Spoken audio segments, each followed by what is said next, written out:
to the Marketing Nomad Show, the fun pit stop for all things Instagram, where I also share my entrepreneurial journey, some of my lessons, wins, and challenges along the way, so it can inspire you to get started and grow on Instagram as well.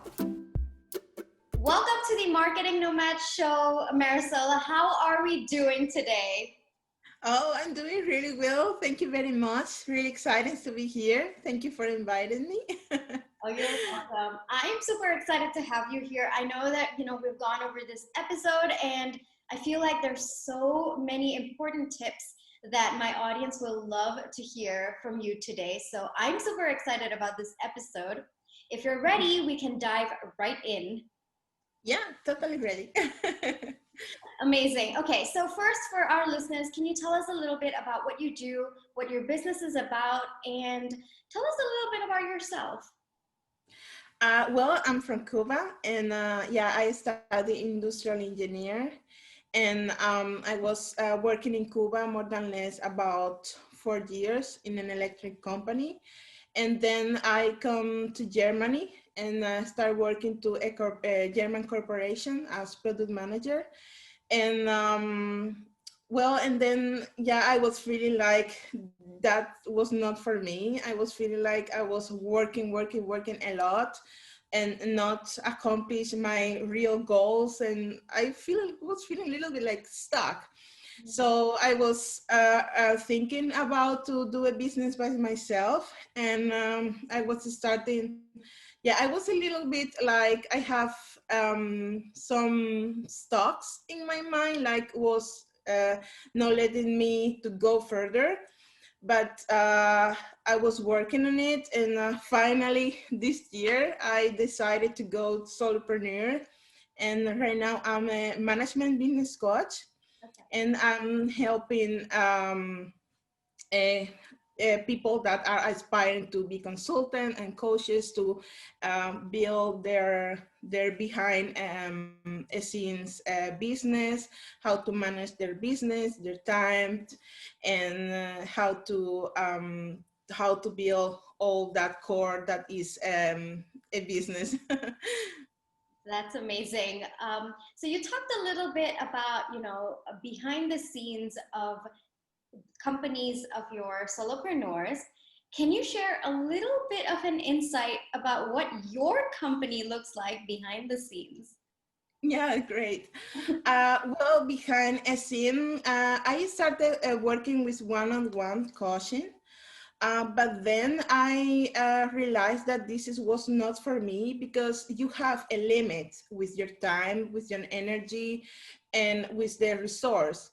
And then for you to be really like match the time that you are putting on it, and what you are getting, then you have to charge really, really high. And so that's why I start thinking how I can provide my service in a way that I can reach more people, and at the same time I don't have so high prices, like a balance in between all the stuff. So right now I'm transitioning from one-on-one coaching to like group coaching, more or less. And right now I'm working and make like a course, but will with my really one on my support, like in a group. So more than less is that what's happening right now, and trying to put all the pieces together from my one-on-one coaching experience. Oh, that's amazing. I'm pretty sure the transition must be quite tough. I mean, to go from one on one to creating a full fledged course. I went through it and it took all of my mental energy Yeah. to make that transition, because with one on one, I feel like you're constantly in touch with your students. So it's easier to pivot your strategy or give them tips in between. But to cater to an entire audience, just saying, okay, this is course one, this is course two, this is course three, Yeah. it's definitely very difficult. So kudos on that. I know that it is going to go amazing. But Thank no worries. So we talked a little bit about how you were an industrial engineer and you found your passion for business management. How did you find that? I mean, of all the topics in the world, of all the things that you could coach, how did you kind of zone in on helping other aspiring people with their business? Well, this is a really great question. When I was working like a product manager, I wanted to do my business, like start my business online, but I really was not sure what to do yet.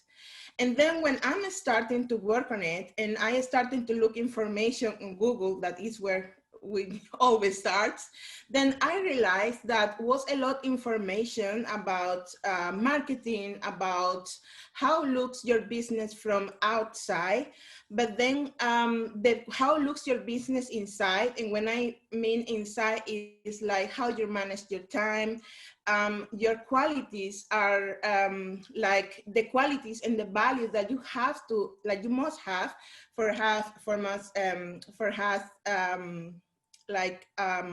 success in your business. So there are a lot of behind the scenes that I was like in a fragment pieces. And another thing that was like getting me passionate about it is like that's as you see, like solopreneur, like you have to do everything yourself.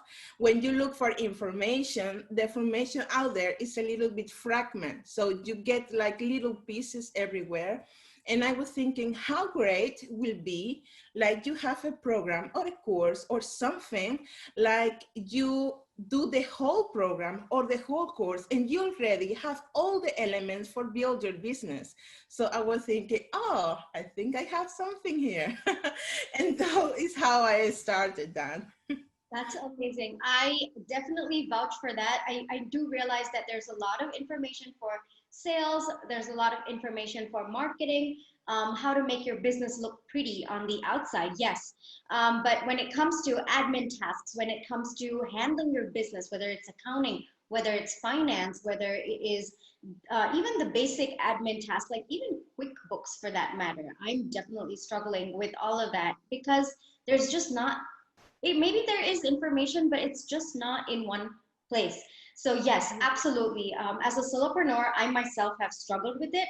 And I would admit that I may have ignored that section of it when I first started out, just because, all the things on the internet are always so shiny and they're like marketing and sales and you got to focus on this, but you tend to neglect, the back end work that is really needed for your business. Has that ever happened to you? Like, you find people, your clients, when they come to you, they have previously ignored their admin tasks or their business backend stuff. What do you do at that point? Well, at that point, a lot really that I got when my one-on-one clients is like they have a lot of dreams, like they want to earn a certain amount of money, they want to have a certain amount of clients. But do you know? It's the first question that I give to my clients is like, do you know right now your situation? Like, what is your actually situation? Because I think for you be able to go to accomplish your goal, you have to first evaluate where you are, and then see what you want, and then see that this gap in between, how you can make it smaller and smaller every single day. So I'm always start that with that information about my clients. And when you work with clients as well, the people where only comes to you, like for example, I have this really funny story with one of my clients. Like we were in a session about the business plan. And many people with hear the word business plans, they want to run away in the opposite direction because it's really complicated thing. But at the end, we were already working like, was our 10th number 10 session, something like that. And she said, oh my God, no, business plan. I don't want to know nothing about that. And I say to her, do you research your competitors? And she said, yeah. Do you know what you want to do for your business? Yeah. Do you know how to make the distribution of that? Yeah. Do you have a mission for your business? Yeah. So you have your business plan. Oh, so yeah, the people see that like it's the administrative task and the management task, like it's something out of the business. Like, oh no, I don't want to do, but this is business. Yeah. This is what you do.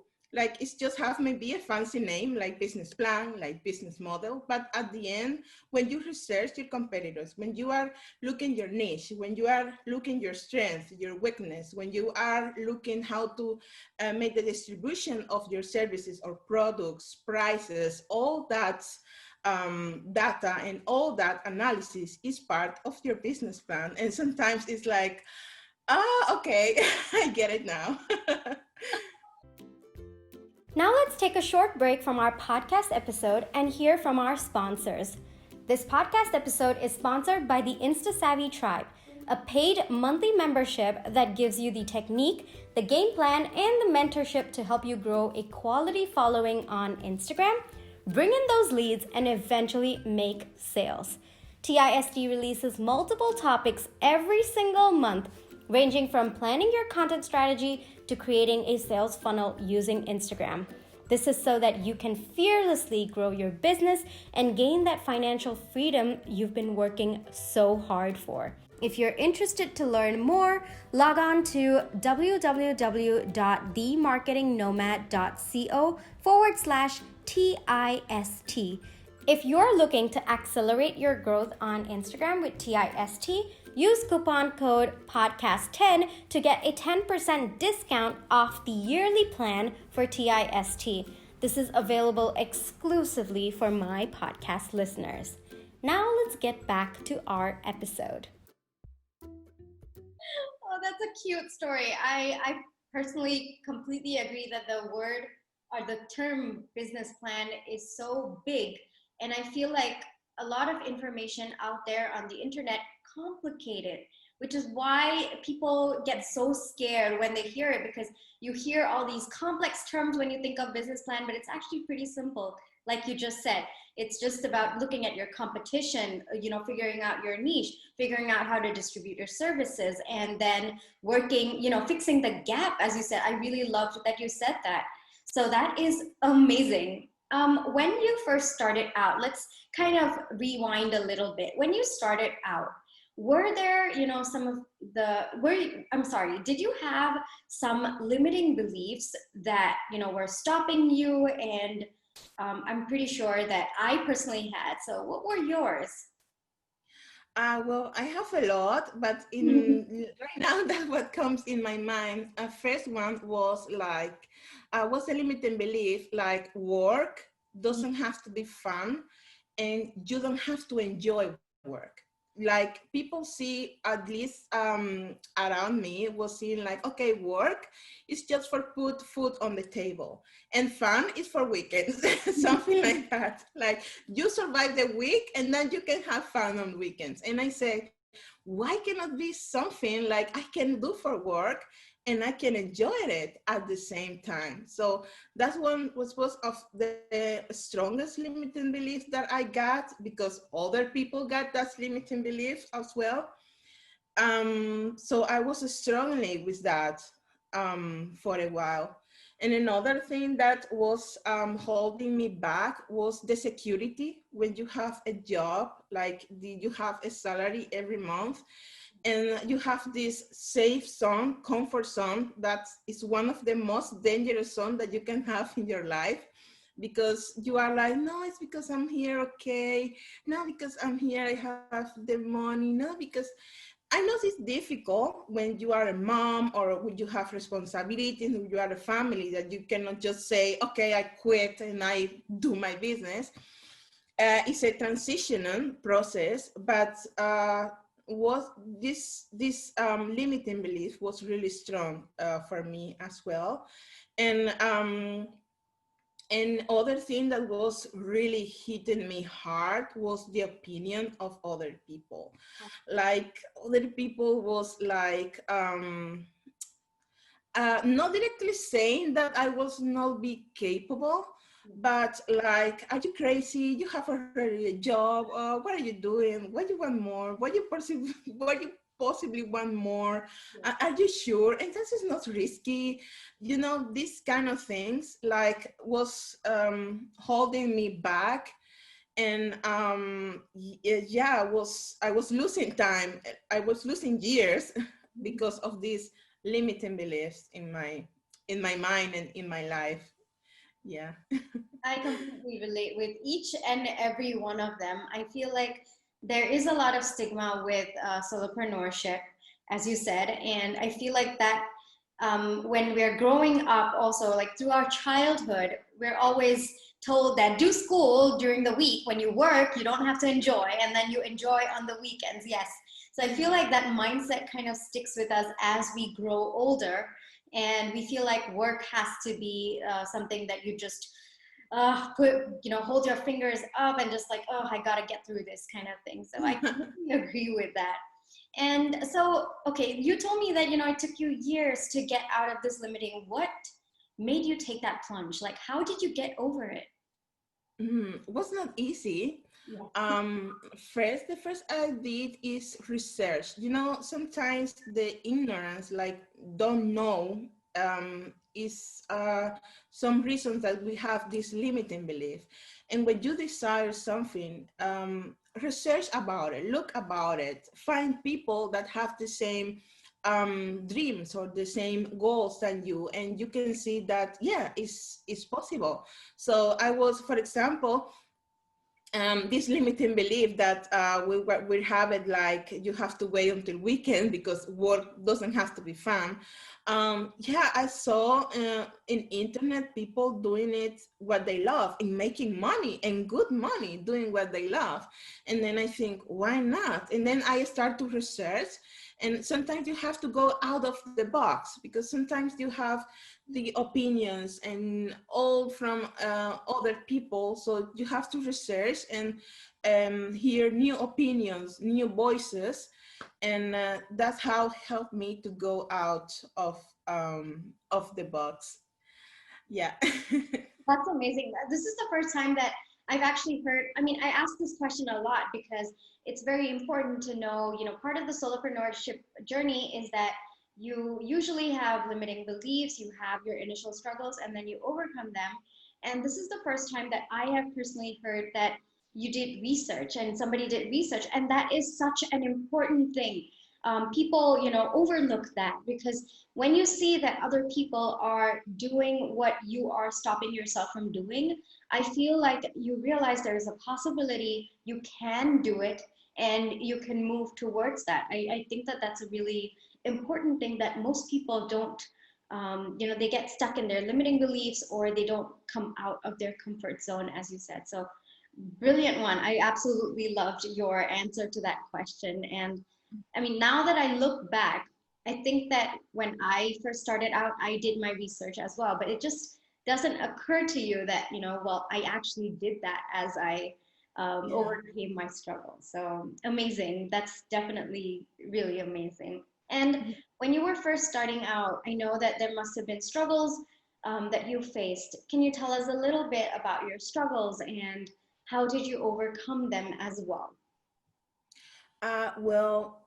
One of the biggest struggle that I got is precisely was management my business, and it's funny because I was doing that like a corporate, but when you work in a company, you receive already orders. You know, you are not in charge. You are just a piece of a pie.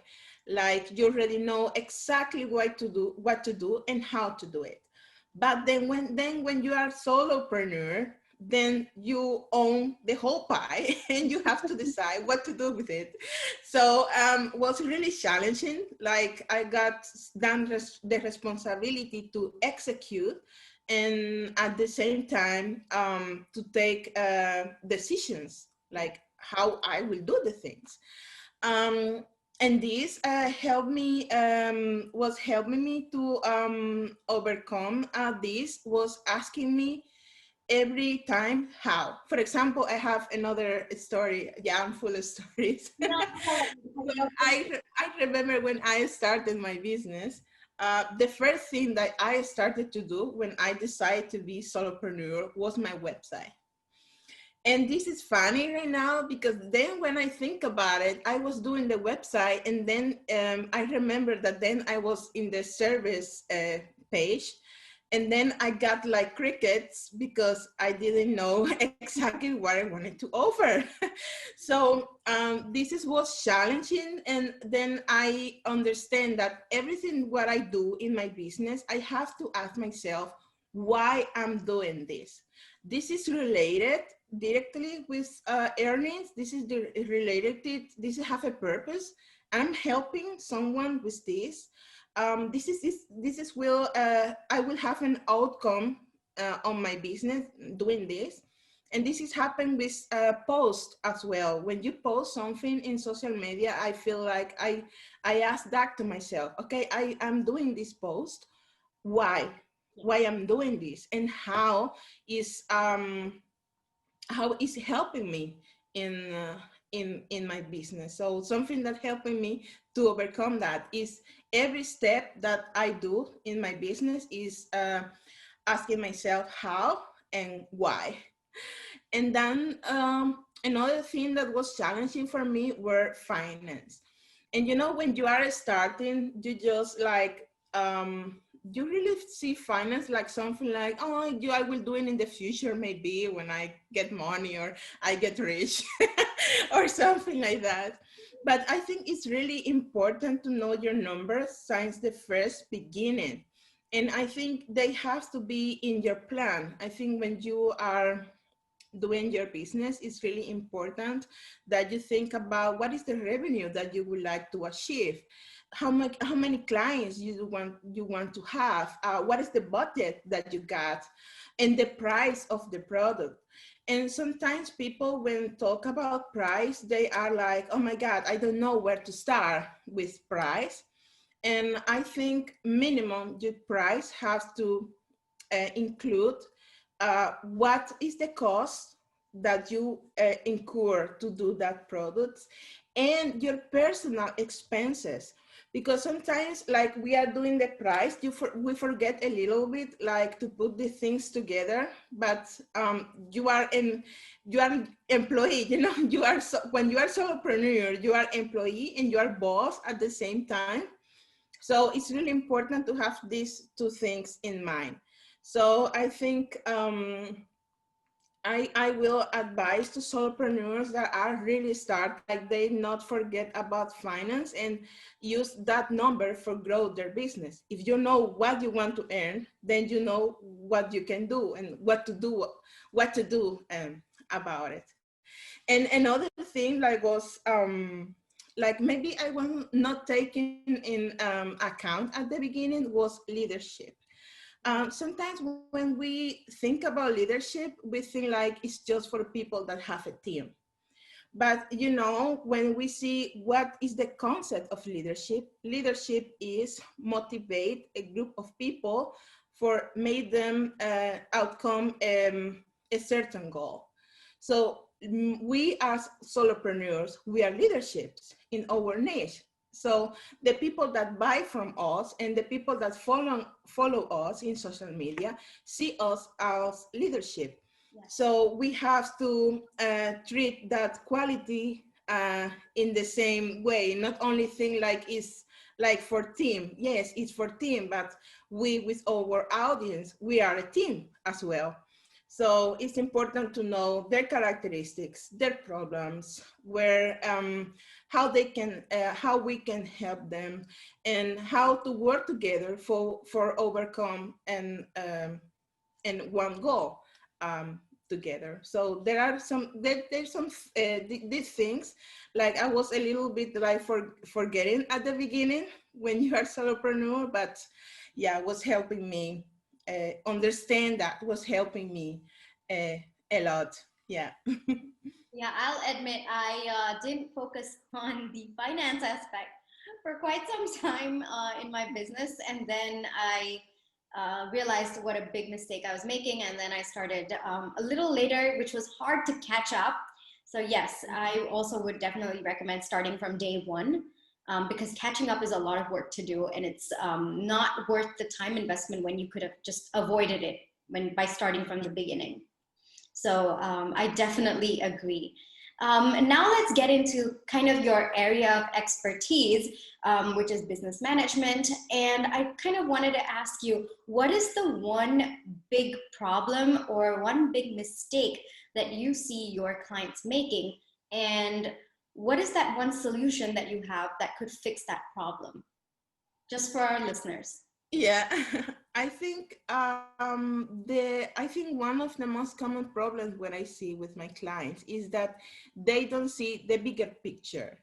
Like they tend to focus in one thing. They tend to focus on, I would like to grow in this platform, or I would like to have, they're focused in really specific things.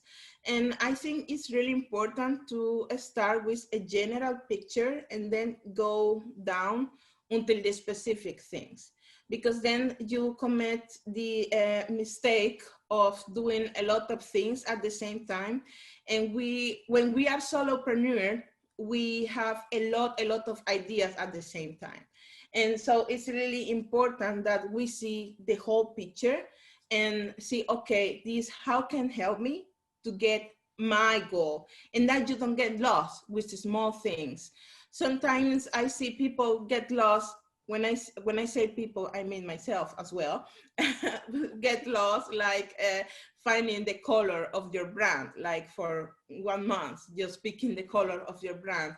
Yes, it's important, the color, and but not for 1 month. Like you have to, okay, this is the color, and then move on, because this is not directly related with your income, let's say, or directly related with the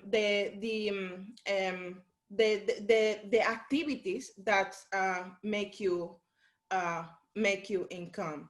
So yeah, I think we'll advise to have see a lot the whole picture. And another thing that I saw in my clients as well, a lot of motivation and zero organization. Like, you know, when we are starting like solopreneur, we have this rush, this like, oh yeah, I solopreneur, and we want to do everything at the same time, and we have ideas when we were crazy, like, oh yes. But at the same time, we begin to not accomplish anything, because we are like all disorganized, and everything is not going step by step.